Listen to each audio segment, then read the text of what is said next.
Assalamualaikum warahmatullahi wabarakatuh. Perkenalkan, nama saya Lutfia Sifa, NIM 2230403062. Saya berasal dari kelompok 3. Di sini saya akan menjelaskan materi tentang penagihan pajak dan upaya hukum. Penagihan pajak. Secara umum, penagihan pajak didefinisikan sebagai sebuah proses tindakan yang dilakukan oleh penanggung pajak atau wajib pajak dalam melunasi utang pajak beserta biaya penagihan. Penagihan pajak pun dilandasi hukum yang telah diatur dalam Undang-Undang Nomor 19 Tahun 1997 Pasal 1 Ayat 9 dan didefinisikan dalam Undang-Undang Nomor 19 Tahun 2000 perihal penagihan pajak dengan surat paksa atau UU PPSP, di mana dalam peraturan tersebut penagihan pajak diartikan sebagai serangkaian tindakan yang dikhususkan penanggung pajak dalam melunasi utang pajak dan biaya penagihan dengan memberitahu atau menegur, melaksanakan penagihan baik seketika maupun sekaligus memberitahukan surat pajak, mengusulkan pencegahan, melakukan penyitaan atau penyedaran, harus menjual atau melelang barang yang telah disediakan. Di sini ada 3 jenis penagihan pajak. 1. Penagihan pajak pasif. Pada proses penagihan pajak pasif ini, otoritas pajak atau Fiskus hanya menerbitkan surat tagihan pajak atau surat sejenis lainnya yang menyebabkan pajak terutang akan menjadi lebih besar. Dalam jenis penagihan ini, otoritas pajak atau Fiskus hanya akan menunjukkan kepada wajib pajak terkait bahwa terdapat utang pajak apabila dan dalam kurun waktu 1 bulan sejak diterbitnya STP ataupun surat sejenis lainnya, dan wajib pajak tidak membayar utang pajak tersebut, maka otoritas pajak atau Fiskus akan menerapkan penagihan secara aktif. 2. Penagihan aktif. Seperti yang sudah dijelaskan pada jenis penagihan sebelumnya, di mana penagihan aktif akan secara langsung dilakukan apabila pewajib pajak atau penanggung pajak tidak melakukan pembayaran atau jatuh tempo sejak diterbitkannya STP. Dalam penagihan secara aktif ini, otoritas pajak atau Fiskus akan mengarahkan jurusita pajak dalam melakukan tindakan. Selanjutnya, guna melakukan penyitaan hingga pelelangan apabila wajib pajak atau penanggung pajak tidak melunasi utang pajak, terhitung 21 hari sejak tanggal disampaikannya surat teguran atau surat paksa yang diterbitkan oleh otoritas pajak. 3. Penagihan seketika dan sekaligus. Jenis penagihan seketika dan sekaligus ini merupakan penagihan pajak yang dijalankan oleh Fiskus dan jurusita pajak terhadap wajib pajak secara langsung tanpa menunggu jangka waktu atau jatuh waktu yang telah ditentukan atas pelunasan pajak.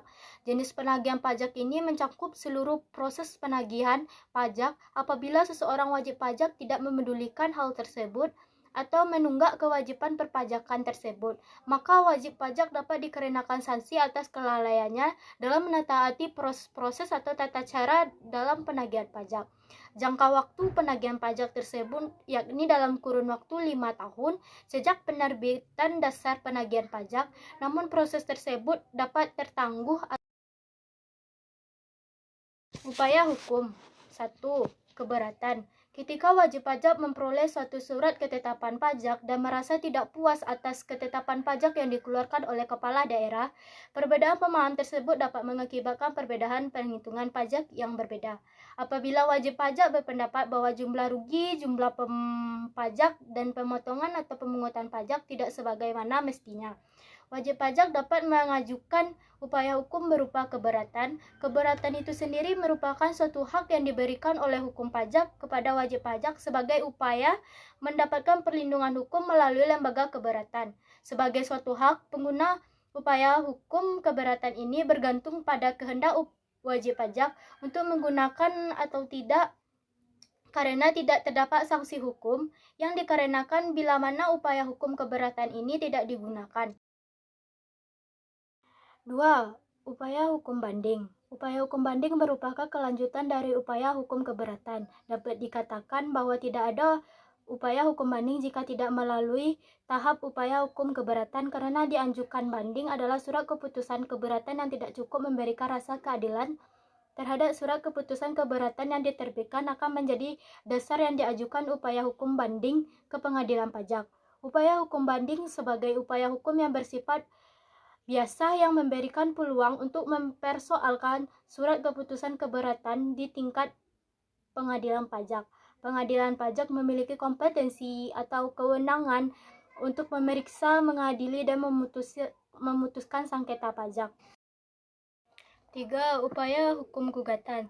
Selain upaya banding yang dapat diajukan ke pengadilan pajak, wajib pajak juga dapat mengajukan upaya hukum gugatan. Yang dimaksud dengan gugatan adalah upaya hukum yang dilakukan wajib pajak terhadap pelaksanaan penagihan pajak atau terhadap keputusan yang dapat diajukan gugatan berdasarkan peraturan perundang-undangan perpajakan.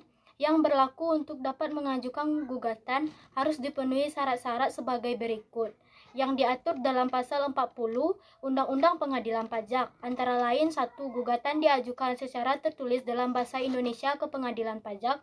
2. Jangka waktu untuk mengajukan gugatan adalah 14 hari sejak pelaksanaan penagihan. 3. Jangka waktu yang mengajukan gugatan terhadap keputusan selain gugatan terhadap pelaksanaan penagihan adalah 30 hari. 4. Jangka waktu sebagaimana pada angka 2 dan 3 di atas. Terakhir adalah upaya peninjauan kembali. Peninjauan kembali adalah upaya hukum luar biasa yang digunakan oleh para pihak yang bersengketa untuk melawan pengadilan pajak yang telah mempunyai kekuatan tetap. Pokok sengketa pengajuan peninjauan kembali karena salah satu pihak tidak menerima putusan pengadilan pajak dengan anggapan bahwa putusan itu tidak mencerminkan keadilan dan kebenaran material. Dalam arti bahwa peninjauan kembali keputusan pengadilan pajak kepada Mahkamah Agung untuk adalah sarana hukum bagi Mahkamah Agung untuk melakukan pengawasan terhadap putusan yang bersengketa.